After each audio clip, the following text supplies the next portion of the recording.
सभी भक्तजनों को मेरा निवन प्रणाम। राम राम, जय श्री कृष्णा। पूनम सिहाग की दुनिया में आप सभी का बहुत बहुत स्वागत है। श्रीमद् भागवत महापुराण चतुर्थ स्कंद 7वां अध्याय, दक्ष यज्ञ की पूर्ति। श्री मैत्रेय जी कहते हैं, महाबाहो विदुर जी, ब्रह्मा जी के इस प्रकार प्रार्थना करने पर भगवान शंकर ने प्रसन्नता पूर्वक हंसते हुए कहा, सुनिए। श्री महादेव जी ने कहा, प्रजापति, भगवान की माया से मोहित हुए दक्ष जैसे नासमझों के अपराध की न तो मैं चर्चा करता हूँ और न ही याद ही। मैंने तो केवल सावधान करने के लिए ही उन्हें थोड़ा सा दंड दे दिया। दक्ष प्रजापति का सिर जल गया है, इसलिए उनके बकरे का सिर लगा दिया जाए। भगदेव मित्र देवता के नेत्रों से अपना यज्ञ देखें। पूषा पिसा हुआ अन्न खाने वाले हैं, वे उसे यजमान के दांतों से भक्षण करें और अन्य सब देवताओं के अंग प्रत्यंग भी स्वस्थ हो जाएं, क्योंकि उन्होंने यज्ञ से बचे हुए पदार्थों को मेरा भाग निश्चित किया है। अधर्वयु आदि याज्ञिकों में से जिनकी भुजाएं टूट गई, वे अश्विनी कुमार की भुजाओं से, और जिनके हाथ नष्ट हो गए, वे पूषा के हाथों से काम करें तथा भृगु जी के बकरे की सी दाढ़ी मूछ हो जाए। श्री मैत्रेय जी कहते हैं, वत्स विदुर, तब भगवान शंकर के वचन सुनकर सब लोग प्रसन्न चित्त से धन्य धन्य कहने लगे। फिर सभी देवता और ऋषियों ने महादेव जी से दक्ष की यज्ञशाला में पधारने की प्रार्थना की और तब वे उन्हें तथा ब्रह्मा जी को साथ लेकर वहां गए। वहां जैसे जैसे भगवान शंकर ने कहा था, उसी प्रकार सब कार्य करके उन्होंने दक्ष की धड़ से यज्ञ पशु का सिर जोड़ दिया। सिर जुड़ जाने पर रुद्रदेव की दृष्टि पहले ही दक्ष तत्काल होकर जागने के समान जी उठे और अपने सामने भगवान शिव को देखा। दक्ष का शंकर द्रोह की कलिमा से कुलुषित हृदय उनका दर्शन करने से शरतकालीन सरोवर के समान स्वच्छ हो गया। उन्होंने महादेव जी की स्तुति करनी चाहिए, किंतु अपनी मरी हुई बेटी सती का स्मरण हो आने से स्नेह और उत्कंठा के कारण उनके नेत्रों में आंसू भर आए। उनके मुख से शब्द न निकल सका।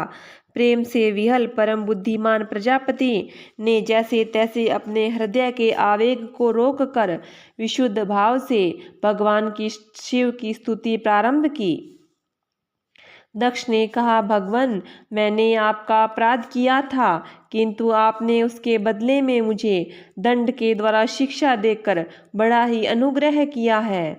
अहो, आप और श्री हरि तो आचारहीन नाम मात्र के ब्राह्मणों की उपेक्षा नहीं करते, फिर हम जैसे यज्ञ यज्ञादि करने वालों को क्यों भूलेंगे।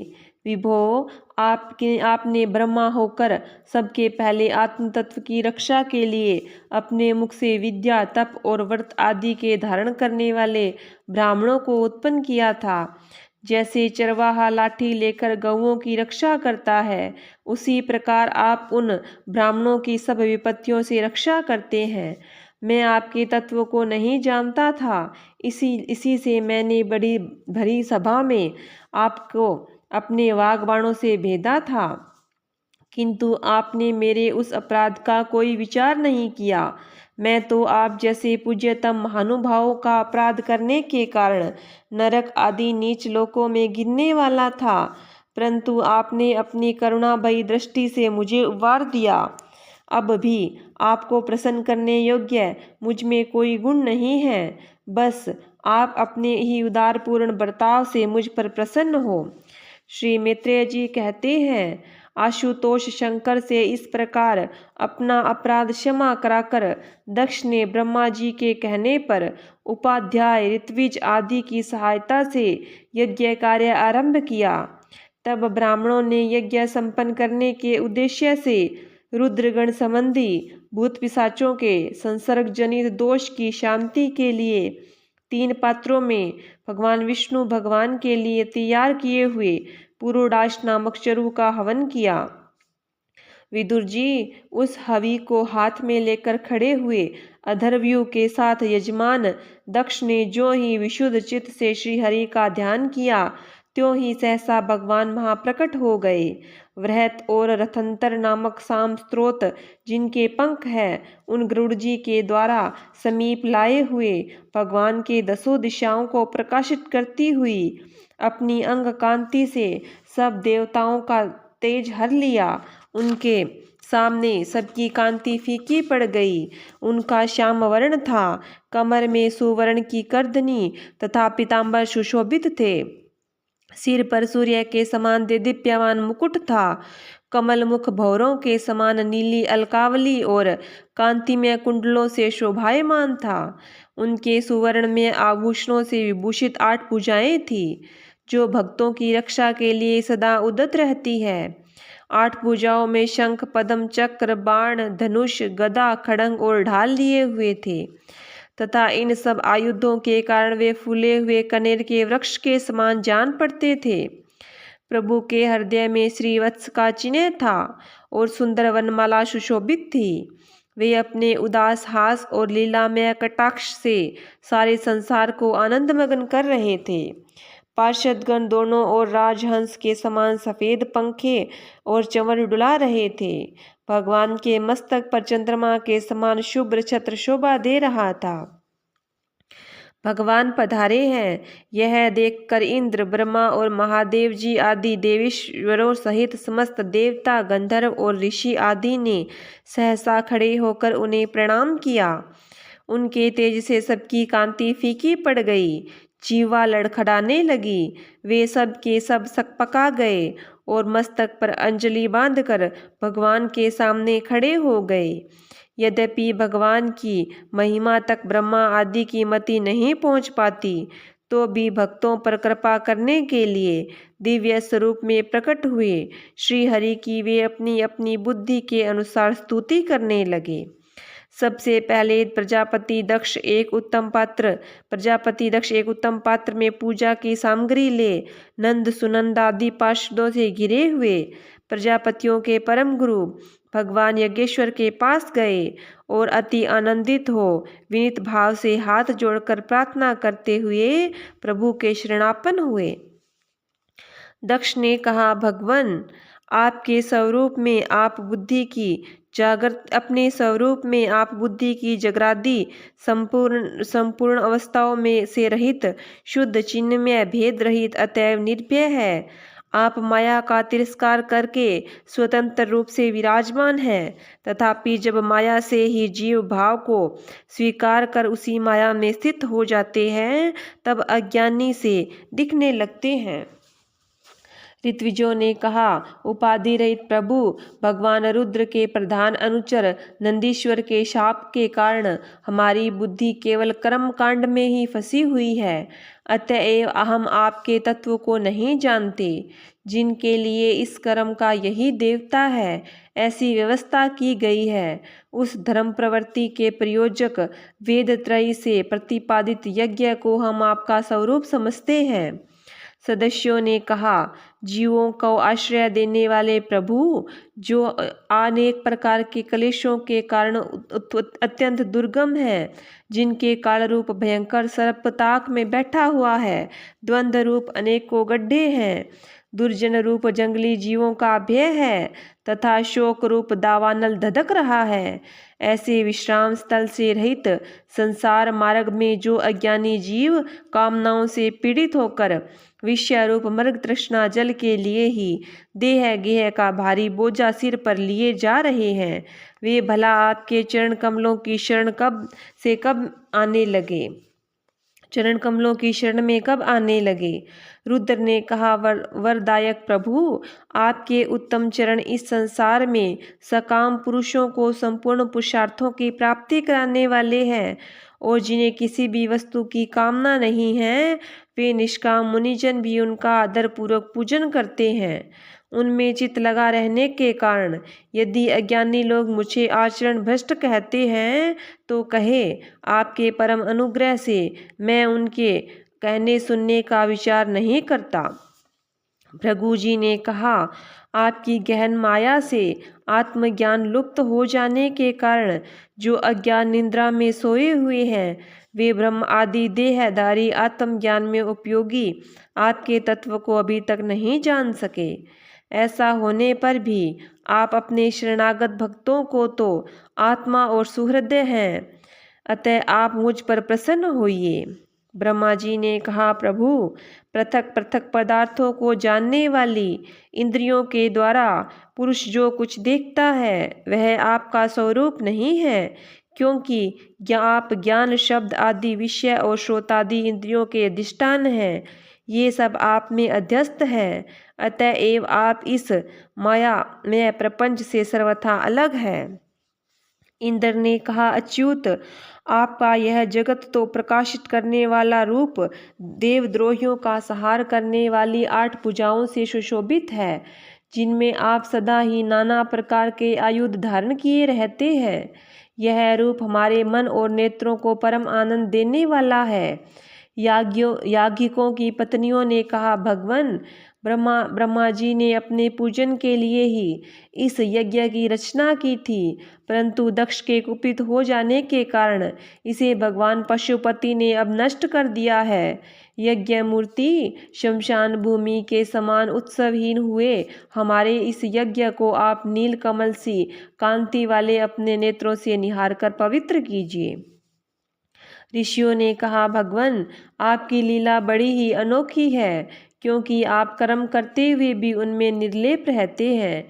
दूसरे लोग वैभव की भूख से जिस लक्ष्मी जी की उपासना करते हैं वे स्वयं आपकी सेवा में लगी रहती हैं, तो भी आप उनका मान नहीं करते, इनमें निष्प्रह ही रहते हैं, उनसे निष्प्रह ही रहते हैं।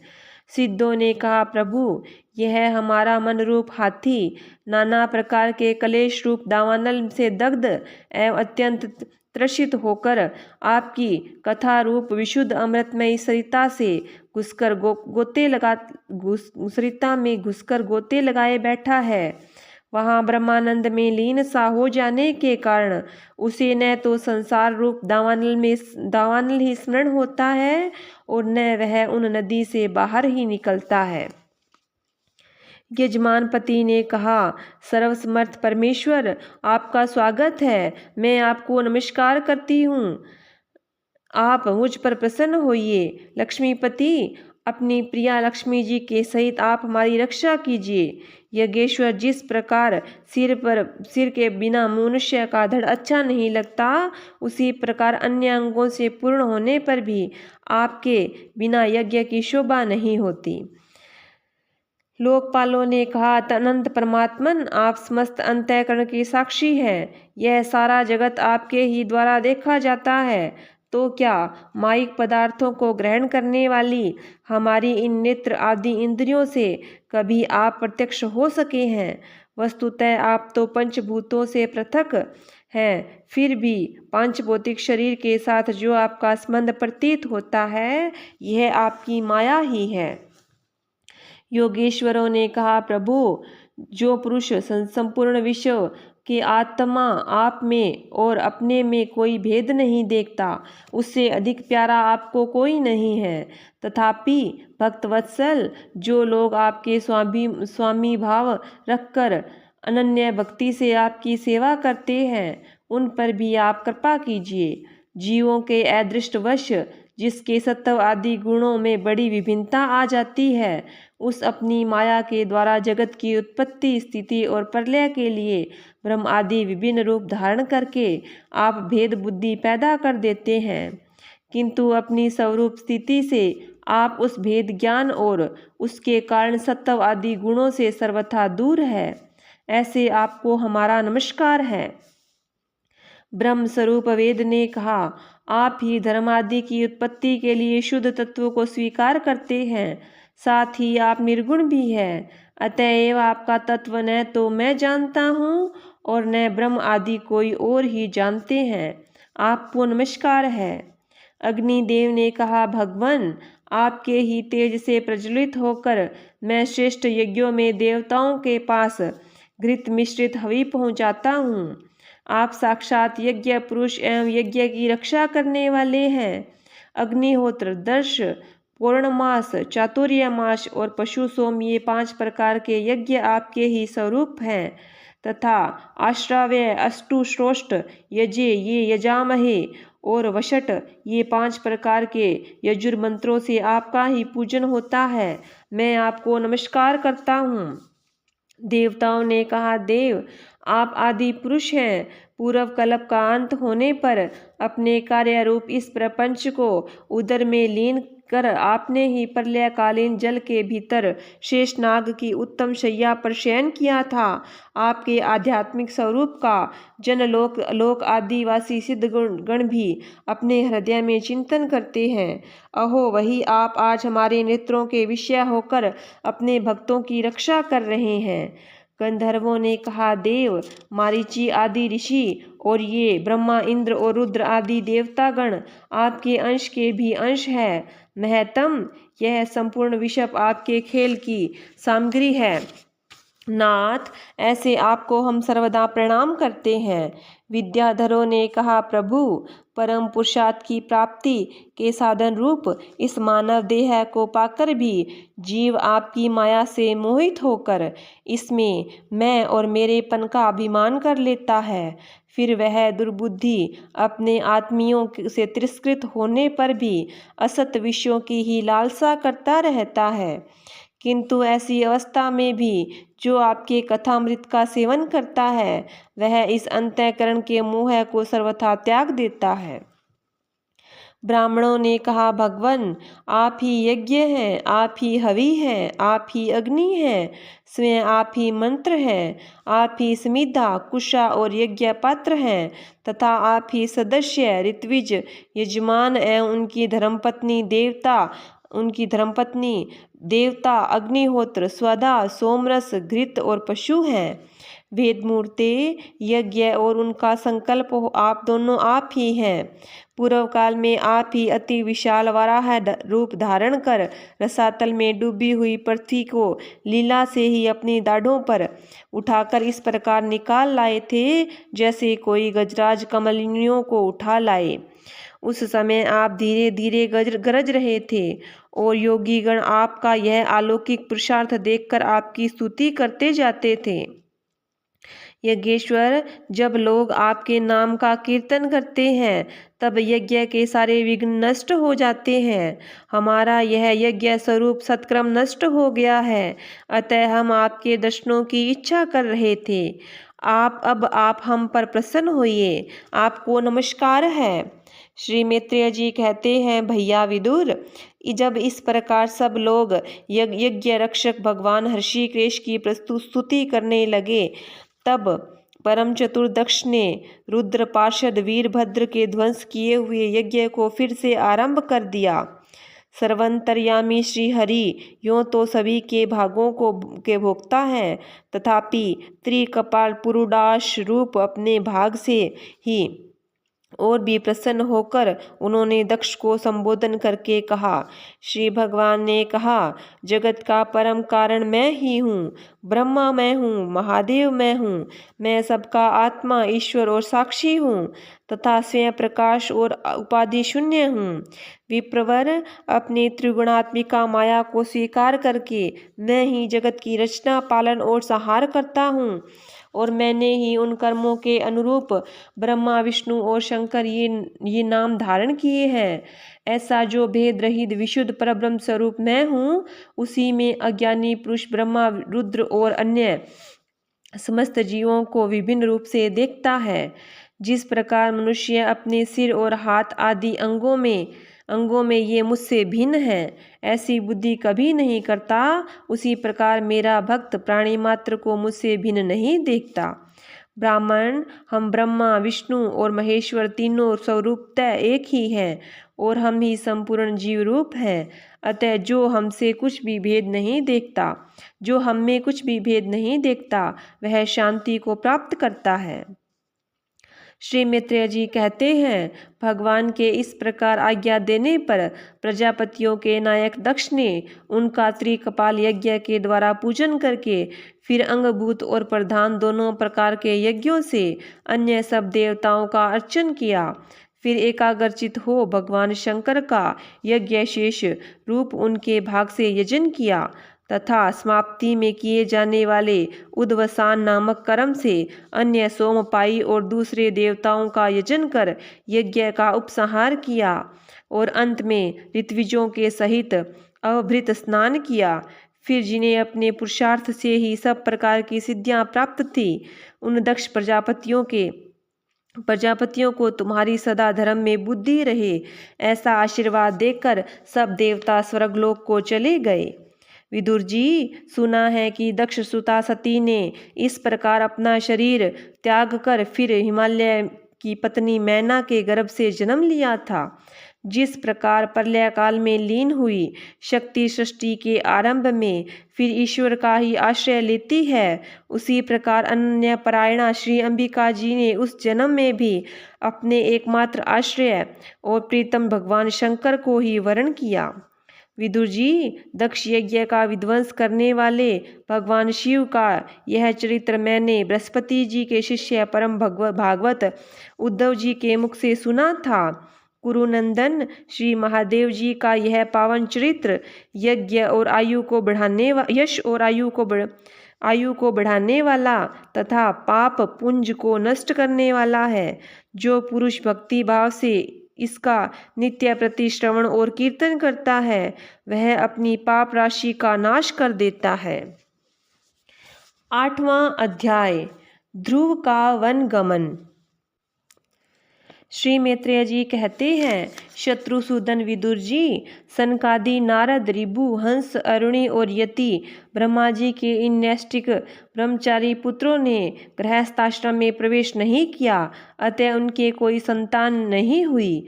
अधर्म भी ब्रह्मा जी का पुत्र था। उसकी पत्नी का नाम था मृषा। उसके दंभ नामक पुत्र और माया नाम की कन्या हुई। उन दोनों को निरति ले गया क्योंकि उनके कोई संतान न थी। दंभ और माया से लोभ और निकृति का जन्म हुआ। उनसे क्रोध और हिंसा तथा उनसे कली और उनकी बहन दुरुक्ति यानी कि गाली का उत्पन्न हुई। साधु शिरोमणे, फिर दुरुक्ति से कली ने भय और मृत्यु को उत्पन्न किया तथा उन दोनों के संयोग से यातना और निर्य नरक का जोड़ा उत्पन्न हुआ। निष्पाप विदुर जी, इस प्रकार मैंने संक्षेप में तुम्हें प्रलय का कारण रूप यह अधर्म का वंश सुनाया। यह अधर्म का त्याग करा कर पुण्य संपादन में हेतु बनता है। अतएव इसका वर्णन तीन बार सुनकर मनुष्य अपने मन की मलिनता दूर कर देता है। कुरुनंदन, अब मैं श्री हरि के अंश ब्रह्मा जी के अंश से उत्पन्न हुए पवित्र कीर्ति महाराज शंभु मनु के पुत्रों के वंश का वर्णन करता हूँ। महारानी शत्रुपा और उनके पति स्वयंभु मनु से प्रियव्रत और उत्तानपाद के 2 पुत्र हुए। भगवान वासुदेव की कला से उत्पन्न होने के कारण ये दोनों संसार की रक्षा में तत्पर रहते थे। उत्तानपाद के सुनीति और सुरुचि नाम की 2 पत्नियां थीं। उनमें सुरुचि राजा को अधिक प्रिय लगती थी और सुनीति, जिसका पुत्र ध्रुव था, उन्हें वैसे प्रिय नहीं थी। एक दिन राजा उत्तानपाद सुरुचि के पुत्र उत्तम को गोद में बिठाकर प्यार कर रहे थे। उसी समय ध्रुव ने भी गोद में बैठना चाहा, परंतु राजा ने उसका स्वागत नहीं किया।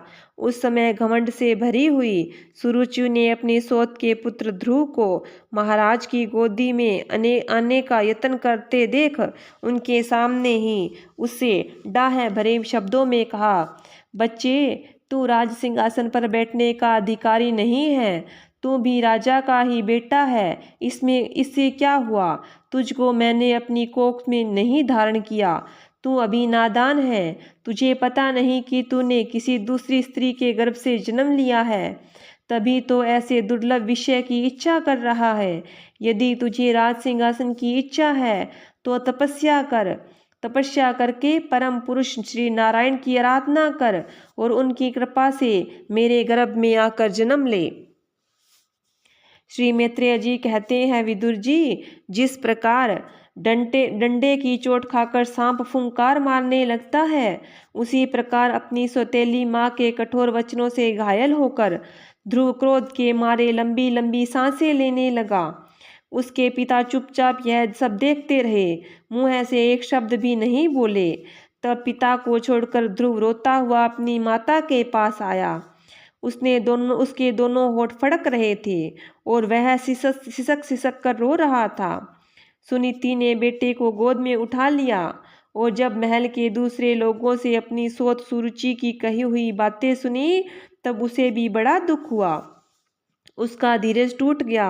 वह दावानल में जली हुई बैल के समान शोक से संतप्त होकर मुरझा गई और विलाप करने लगी। सोच की बातें याद आने से उसके कमल सरीख के नेत्रों में आंसू भर आए।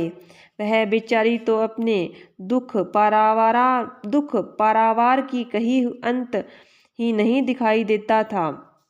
उसने गहरी सांस लेकर ध्रुव से कहा, बेटा, तू दूसरों के लिए किसी प्रकार की अमंगल की कामना मत कर। जो मनुष्य दूसरों को दुख देता है, उसे स्वयं ही उसका फल भोगना पड़ता है। सुरुचि ने जो कुछ कहा ठीक है, क्योंकि महाराज ने मुझे पत्नी तो क्या दासी स्वीकार करने में भी लज्जा अनुभव की है। तूने मुझ मंदभागिनी के गर्भ से ही जन्म लिया है और मेरे ही दूध से तू पला है। बेटा, सुरुचि तेरी सौतेली माँ होने पर भी बात तो बिल्कुल ठीक कहती है। अतः यदि राजकुमार उत्तम के समान राज सिंहासन पर बैठना चाहता है तो देश भाव छोड़कर उसी का पालन कर। बस श्री अधोक्ष भगवान के चरण कमलों की आराधना में लग जा। संसार का पालन करने के लिए सत्व गुण के अंगीकार करने वाले उन श्री हरि के चरणों की आराधना करने से ही तेरा परदादा श्री ब्रह्मा जी को वह सर्वश्रेष्ठ पद प्राप्त हुआ है, जो मन और प्राणों को जीतने वाले मुनियों के द्वारा भी वंदनीय है। इसी प्रकार तेरे दादा स्वयंभू मनु ने भी बड़ी बड़ी दक्षिणाओं वाले यज्ञों के द्वारा अनन्य भाव से उन्हीं भगवान की आराधना की थी। तभी उन्हें दूसरों के लिए अति दुर्लभ लौकिक अलौकिक और मोक्ष सुख की प्राप्ति हुई। बेटा, तू भी उन भगत वत्सल श्री भगवान का आश्रय ले। जन्म मृत्यु के चक्कर से छूटने की इच्छा करने वाले मुमुक्षु लोग निरंतर उन्हीं के चरण कमलों के मार्ग को खोजा किया करते हैं। तू सर्वधर्म पालन में पवित्र हुए अपने चित्त में श्री पुरुषोत्तम भगवान को बैठा ले तथा अन्य सबका चिंतन छोड़कर केवल उन्हीं का भजन कर। बेटा, उन कमल दल लोचन श्री हरि को छोड़कर मुझे तो तेरे दुख को दूर करने वाला और कोई दिखाई नहीं देता। देख, जिन्हें प्रसन्न करने के लिए ब्रह्मा आदि अन्य सब देवता ढूंढते रहते हैं, वे लक्ष्मी जी भी दीपक की भांति हाथ में कमल लिए निरंतर उन्हीं श्री हरि की खोज किया करती हैं। श्री मैत्रेय जी कहते हैं, माता सुनीति ने जो वचन कहे वे अभिष्ट वस्तु की प्राप्ति का मार्ग दिखाने वाले थे। अतः उन्हें सुनकर ध्रुव ने बुद्धि द्वारा अपने चित्त का समाधान किया। इसके बाद वे पिता के नगर से निकल पड़े। यह समाचार सुनकर और ध्रुव क्या करना चाहता है, इस बात को जानकर नारद जी वहां आए। उन्होंने ध्रुव के मस्तक पर अपना पाप नाशक कर कमल फेरते हुए मन ही मन विस्मित होकर कहा, अहो, क्षत्रियों का कैसा अद्भुत तेज है, वे थोड़ा सा भी मान भंग नहीं कर सकते। देखो, अभी तो यह नन्हा बालक है, तो भी इसके हृदय में सौतेली माँ के कटु वचन घर कर गए हैं। तत्पश्चात नारद जी ने ध्रुव से कहा, बेटा, अभी तो तू बच्चा है, खेल कूद में ही मस्त रहता है। हम नहीं समझते कि इस उम्र में किसी बात से तेरा सम्मान या अपमान हो सकता है। यदि तुझे माना अपमान का विचार ही है तो बेटा, असल में मनुष्यों के असंतोष का कारण मोह के सिवा कुछ नहीं है। संसार में मनुष्य अपने कर्मानुसार ही मान अपमान सुख दुख आदि को प्राप्त होता है। तात भगवान की गति बड़ी विचित्र है, इसलिए उस पर विचार करके बुद्धिमान पुरुष को चाहिए कि दैववश उसे जैसी भी परिस्थिति का सामना करना पड़े उसी में संतुष्ट रहे। अब माता के उपदेश से तू योग साधना के द्वारा जिन भगवान की कृपा प्राप्त करने चला है, वे मेरे विचार से साधारण पुरुषों के लिए उन्हें प्रसन्न करना बहुत कठिन है।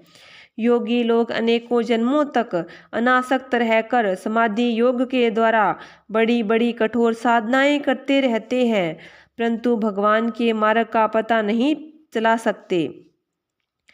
इसलिए तू तो यह व्यर्थ हट छोड़ ही दे और घर लौट जा। बड़ा होने पर जब परमार्थ साधन का समय आवे तब उसके लिए प्रयत्न कर लेना। विधाता के विधान के अनुसार सुख दुख जो कुछ भी प्राप्त हो उसी में चित्त को संतुष्ट रखना चाहिए। यूँ करने वाला पुरुष मोह में संसार से पार हो जाता है। पुरुष को चाहिए कि अपने से अधिक गुणवान को देखकर प्रसन्न हो, जो कम गुण वाला हो उस पर दया करे और जो अपने समान गुण वाला हो उसके साथ मित्रता का भाव रखे। यूँ करने से उसे दुख कभी नहीं दबा सकते। ध्रुव ने कहा, भगवान, सुख दुख से जिनका चित्त चंचल हो जाता है उन लोगों के लिए आपने कृपा करके शांति का यह बहुत अच्छा उपाय बतलाया है, परंतु मुझ जैसे अज्ञानियों की दृष्टि यहाँ तक नहीं पहुँच पाती। इसके सिवा मुझे घोर क्षत्रिय स्वभाव प्राप्त हुआ है, अतएव मुझ में विनय का प्राय अभाव है। सुरुचि ने अपने कटु वचन रूपी बाणों से मेरे हृदय को विदीर्ण कर डाला है, इसलिए उससे आपका यह उपदेश नहीं ठहर पाता। ब्राह्मण, मैं उस पद पर अधिकार करना चाहता हूँ जो त्रिलोकी में सबसे श्रेष्ठ है तथा जिस पर मेरे बाप दादे और दूसरा कोई भी आरूढ़ नहीं हो सके। आप मुझे उसी की प्राप्ति का अच्छा सा मार्ग बतलाइए।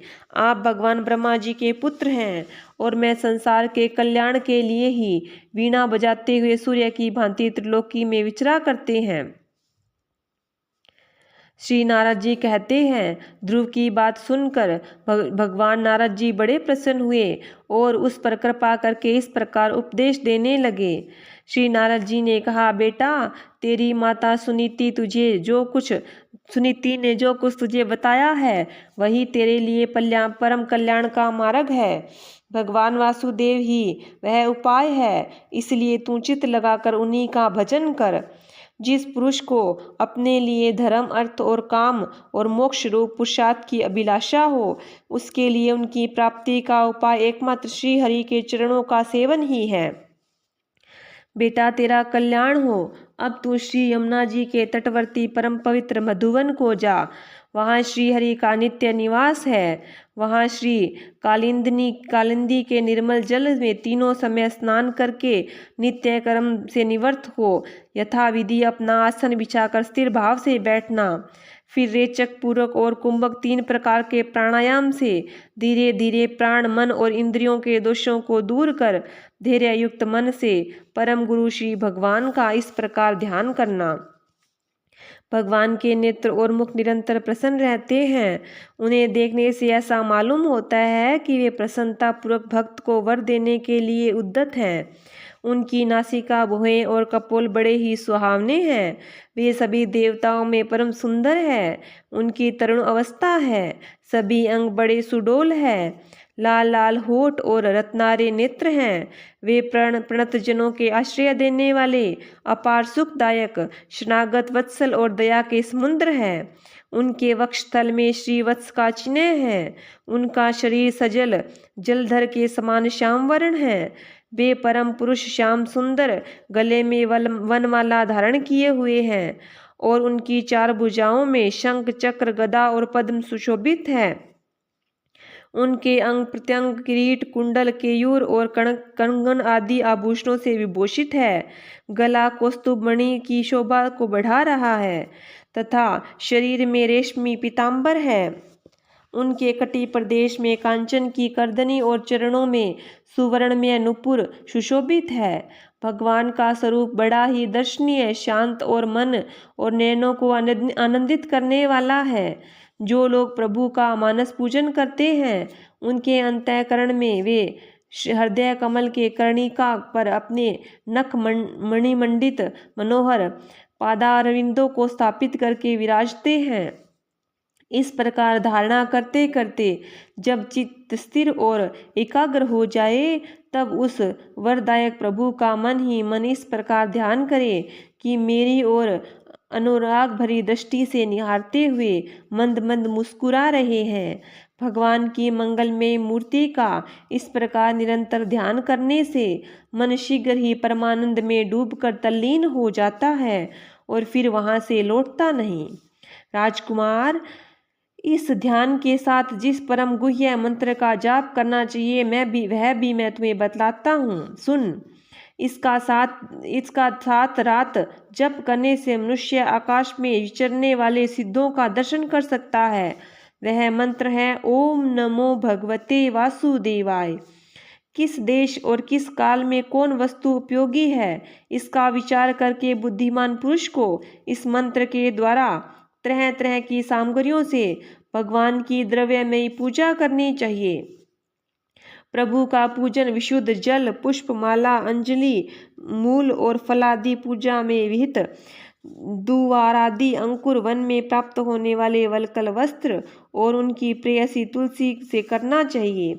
यदि शिला आदि की मूर्ति मिल जाए तो उसमें, नहीं तो पृथ्वी या जल आदि में ही भगवान की पूजा करें। सर्वदा संयत चित्त, मननशील, शांत और मौन रहें और जंगली फल, मूल आदि का परिमित आहार करें। इसके सिवा पुण्य कीर्ति श्री हरि अपनी अनिर्वचनीय माया के द्वारा अपने ही इच्छा से अवतार लेकर जो मनोहर चरित्र करने वाले हैं उनका मन ही मन चिंतन करता रहे। प्रभु की पूजा के लिए जिन जिन उपचारों का विधान किया गया है उन्हें मंत्र मूर्ति श्री हरि को द्वादक्षाक्षर मंत्र के द्वारा ही अर्पण करें। इस प्रकार जब हृदय स्थित हरि का मन, वाणी और स्थिर शरीर से भक्तिपूर्ण पूजन किया जाता है तब वे निश्चल भाव से भली भांति भजन करने वाले अपने भक्तों के भाव को बढ़ा देते हैं और उन्हें उनकी इच्छा के अनुसार धर्म, अर्थ और काम अथवा मोक्ष रूप कल्याण प्रदान करते हैं। यदि उपासक को इंद्रिय संबंधी भोगों से वैराग्य हो गया है तो वह मोक्ष प्राप्ति के लिए अत्यंत भक्तिपूर्ण अविच्छिन्न भाव से भगवान का भजन करे। श्री नारद जी से इस प्रकार उपदेश पाकर राजकुमार ध्रुव ने परिक्रमा करके उन्हें प्रणाम किया। तदंतर उन्होंने भगवान के चरण चिन्हों से अंकित परम पवित्र मधुवन की यात्रा की। ध्रुव के तपोवन की ओर चले जाने पर नारद जी भगवान उत्तानपाद के महल पहुँचे। राजा ने उन्हें यथायोग्य उपचारों से पूजा की तथा उन्होंने आराम से आसन पर बैठाकर राजा ने पूछा। श्री नारद जी ने कहा, राजन, तुम्हारा मुख सूखा हुआ है, तुम बड़ी देर से किसी सोच विचार में पड़े हो। तुम्हारे धर्म, अर्थ और काम में किसी में कोई कमी तो नहीं आ गई? राजा ने कहा, ब्राह्मण, मैं बड़ा ही स्त्रीण और निर्दय हूँ। हाय, मैंने अपने 5 वर्ष के नन्हे से बच्चे को उनकी माता के साथ घर से निकाल दिया। मुनिवर, वह बड़ा ही बुद्धिमान था। उसका कमल सा मुख भूख से कुम्हला गया होगा।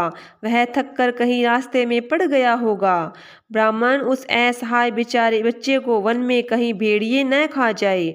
ओहो, मैं कैसा स्त्री का गुलाम हूँ। मेरी कुटिलता तो देखिए। वह बालक प्रेमवश मेरी गोद में चढ़ना चाहता था किंतु मुझ दुष्ट ने उसका तनिक भी आदर नहीं किया।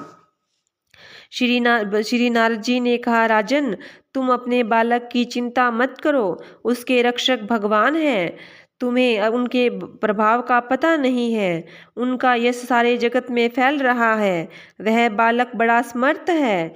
जिस काम को बड़े बड़े लोकपाल भी नहीं कर सके उसे पूरा करके वह शीघ्र ही तुम्हारे पास लौट आएगा। उसके कारण तुम्हारा यश भी बहुत बढ़ेगा। श्री मैत्रेय जी कहते हैं, देव ऋषि नारद की बात सुनकर महाराज उत्तानपाद राजपाट की ओर से उदासीन होकर निरंतर पुत्र की ही चिंता में लगे रहने लगे। इधर ध्रुव जी ने मधुवन में पहुंचकर यमुना जी में स्नान किया और उस रात पवित्रता पूर्वक उपवास करके श्री नारद जी के उपदेशानुसार एकाग्रचित्त से परम पुरुष श्री नारायण की उपासना आरंभ कर दी। उन्होंने 3 रात्रि के अनंतर में शरीर निर्वाह के लिए केवल केथ और बेर के फल खाकर श्री हरि की उपासना करते हुए 1 मास व्यतीत कर दिया। दूसरे महीने में उसने 6 दिनों के पीछे सूखे घास और पत्ते खाकर भगवान का भजन किया।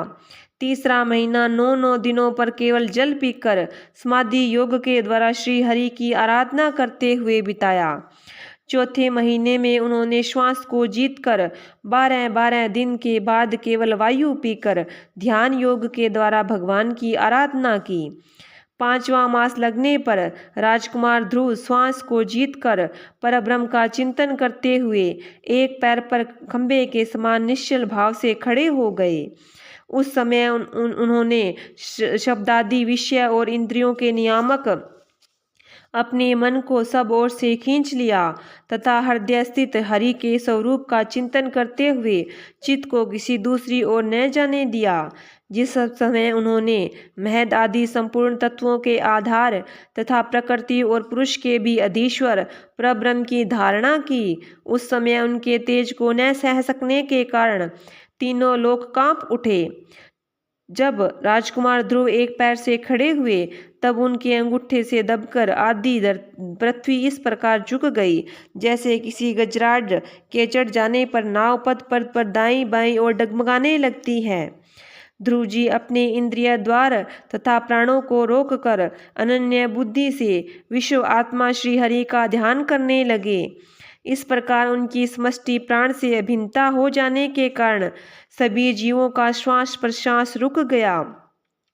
इससे समस्त लोक और लोकपालों की को बड़ी पीड़ा हुई और वे सब घबराकर श्री हरि की शरण में गए।